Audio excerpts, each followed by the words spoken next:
दोस्तों मार्केट में इतनी सारी टेक्नोलॉजी आ जाने के बाद भी क्या आप इसी तरीके से वाटर प्रूफिंग करते हो? तो दोस्तों इस पे आपका टाइम, मेहनत और पैसा तीनों वेस्ट होता है। तो इसका एक स्मार्ट तरीका है कि आप वहाँ पर एलएस मशीन का यूज़ करो। आपको आइडिया ना हो तो मैं आज की इस वीडियो में बताऊँगा कि मैंने खुद एक ही दिन में 8000 स्क्वायर फीट किया है, वो भी एलएस मशीन का यूज़ करके और वो भी डैम्प प्रूफ जैसा पैंट। तो ये पूरा प्रोसेस आपको मैं बताऊँगा कि उस पे मैंने कौन-सा मटेरियल यूज़ किया है, कौन-सी टिप यूज़ की है, मटेरियल को कितना थिन या थिक रखा है और किस तरह से स्प्रे होता है। तो वीडियो पूरा देखना, मैं आपको सब कुछ अच्छे से समझाऊँगा।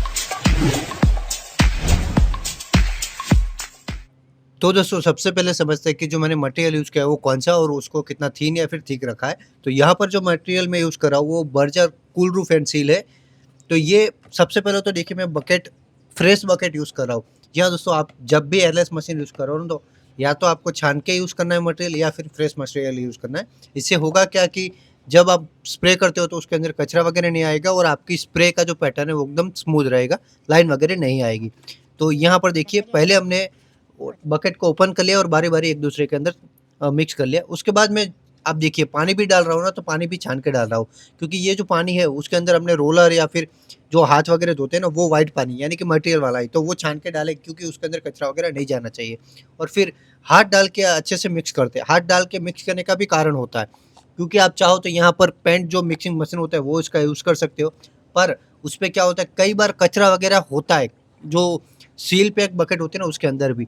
तो हाथ डाल के आपने किया होगा तो वहाँ पर कचरा वगैरह या फिर छोटे से भी गड्ढे वगैरह हो गए ना तो आप हाथ घुमाते हो मिक्स करने के टाइम तब आपको फ़ील हो जाता है, तो वहाँ से आप निकाल सकते हो, क्योंकि वो आगे गन में नहीं जाएगा। तो इसी तरीके से आपको पूरा मिक्स करना है और मैंने मिक्सिंग का बताया था, तो मैंने ये बकेट के अंदर 20% ही पानी ऐड किया है और ये 20% मैक्स है, उससे ज़्यादा नहीं करना है और फिर आपको रिफ़िल करना है। रिफ़िल के लिए भी मैंने नया डब्बा लिया है, ये मैं आपको दिखा रहा हूँ, वो साइड चालू है। तो पहले देखिए इस तरह से हमारा जो नोज़ पाइप है मशीन का वो डाला हुआ है बकेट में, उसके अंदर रिटर्न मोड वाला पाइप भी डाला हुआ है और फिर पूरा भरा है। अब मैं आपको यहाँ पर पहले रिटर्न मोड करके दिखाऊँगा, क्यों? क्योंकि जो मटेरियल के अंदर पाइप में है ना वो वापस रिटर्न मोड में आना चाहिए और मटेरियल प्रॉपर होना चाहिए। दोस्तों आपको अगर एलएस मशीन चलाना नहीं आता या फिर इसका जो असेंबल या फिर सेटिंग नहीं आता है, यानी कि पानी को किस तरह से स्प्रे करना होता है, मटेरियल रेडी करने के लिए किस तरह से स्प्रे करना होता है, तो वो सब के लिए मैंने आई बटन में एक वीडियो दी है, वो देख सकते हो या फिर डिस्क्रिप्शन में वो मिल जाएगा, वहाँ से देख सकते हो। तो यहाँ पर हमने ऑन कर दिया है, उसके बाद प्रेशर देखिए मैंने फुल प्रेशर भी नहीं रखा है, मीडियम से भी कम यानी कि 50% से भी कम रखा है, 30-40% और फिर स्प्रे कर रहा हूँ। तो ये स्प्रे करा हो तो यहाँ पर देखिए किस तरह से पूरा स्प्रे हो रहा है और स्प्रे का पैटर्न देखिए आप। मैंने गन यूज़ की है, वो मैं गन की जो टिप है वो बता दूँ।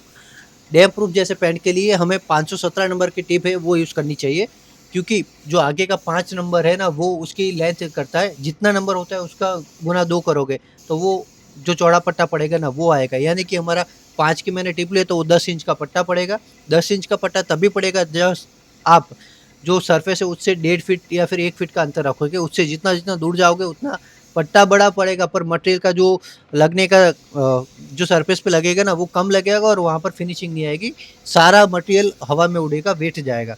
तो इसी तरीके से वो आपको ध्यान में रखना है और पीछे का जो 17 नंबर है, वो मटेरियल कितना गाढ़ा स्प्रे कर पाएगा वो है, यानी कि जितना थिक मटेरियल होगा उतना आपको नंबर बढ़ा लेना है।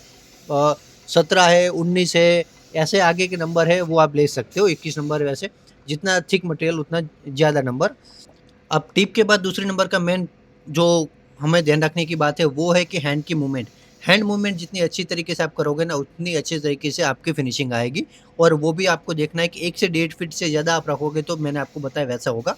हैंड मूवमेंट इसीलिए ज़रूरी होता है कि आप ज़्यादा स्पीड से करोगे तो मटेरियल कम लगेगा और कम स्पीड से करोगे तो मटेरियल एक जगह पे ज़्यादा लग जाता है और फिर वहाँ पर ओवर स्प्रे हो जाता है या फिर ड्रिप होने का चांस होता है। तो देखिए ये हैंड मूवमेंट इतना ज़रूरी होता है। जैसे कि आप देख ही रहे होगे कि मैं कितनी ईज़ी तरीके से अपने हाथों से घुमा रहा हूँ और दोस्तों साथ-साथ में मैं अपना पूरा शरीर भी घुमा रहा हूँ। यानी कि सिर्फ़ हाथ नहीं घुमा रहा हूँ, पूरा शरीर को एडजस्ट कर रहा हूँ, जिसके कारण जो मेरा पैटर्न है वो एक जैसा ही सारे सरफेस के ऊपर पड़ रहा है, ना कि एक जगह पे कम और एक जगह पे ज़्यादा। और ये जो टेक्निक करता हूँ ना, वही देख के कई लोग मुझे कमेंट करते हैं कि अश्विन भाई हम भी सीखना चाहते हैं एलएस मशीन किस तरह से यूज़ किया जाता है। हम खरीदना चाहते हैं और आगे बढ़ना चाहते हैं। तो आप सभी की डिमांड पर मैं एक offline live training course launch करने के बारे में सोच रहा हूँ, जहाँ पर मैं आपको सिखाऊँगा कि गन किस तरह से आपको चलानी चाहिए, उसकी मेंटेनेंस किस तरह से करनी चाहिए, कौन से मटेरियल के लिए कौन सी टिप बेस्ट रहेगी, कितना प्रेशर होना चाहिए और गन का रख-रखाव कैसे करें और भी ऑन साइट पर जो आने वाली मुश्किलें है वो सब के बारे में अच्छे से बताऊँ। तो उसके लिए मैं एक गूगल का फॉर्म दे रहा हूँ डिस्क्रिप्शन में, वो भर दीजिएगा ताकि मुझे भी आइडिया लगे कि कितने लोग हैं जो एक्चुअल में कुछ सीखना चाहते हैं। तो दोस्तों यहाँ पर देखिए, आपको जब तक मैंने बताया सिर्फ 5 मिनट हुई और 5 मिनट में मैंने 500 फीट से ज़्यादा काम कर लिया है। तो इसी तरीके से मैंने पूरे सरफेस पे सुबह साढ़े 10 बजे से चालू किया था, शाम के 5 बजे तक पूरे 8000 से ज़्यादा का काम कर लिया। 8000 स्क्वायर फीट से ज़्यादा का पूरा पट्टा कवर कर लिया है, और वो भी इतनी फिनिशिंग के साथ।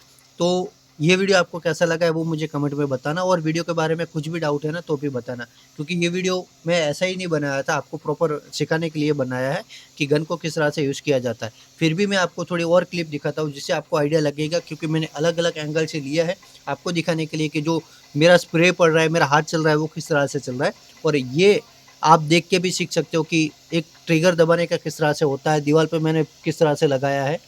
तो ये पूरा प्रोसेस होता है, और इसी तरीके से हम आगे भी काम करेंगे।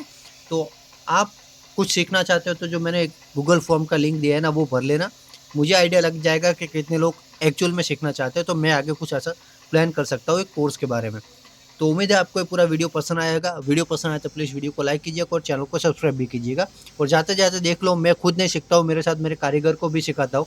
तो इसी तरीके से मैं आपको हैंड मूवमेंट खुद सिखाऊँगा कि किस तरह से पूरा वर्क होता है, पर उसके लिए आपको इंटरेस्ट दिखाना होगा, और इंटरेस्ट होगा तभी मैं ये पूरा कोर्स वगैरह के बारे में सोच सकूँगा। तो चलो मिलते हैं कोई और वीडियो में, तब तक के लिए बाय बाय, धन्यवाद, अपना ध्यान रखना।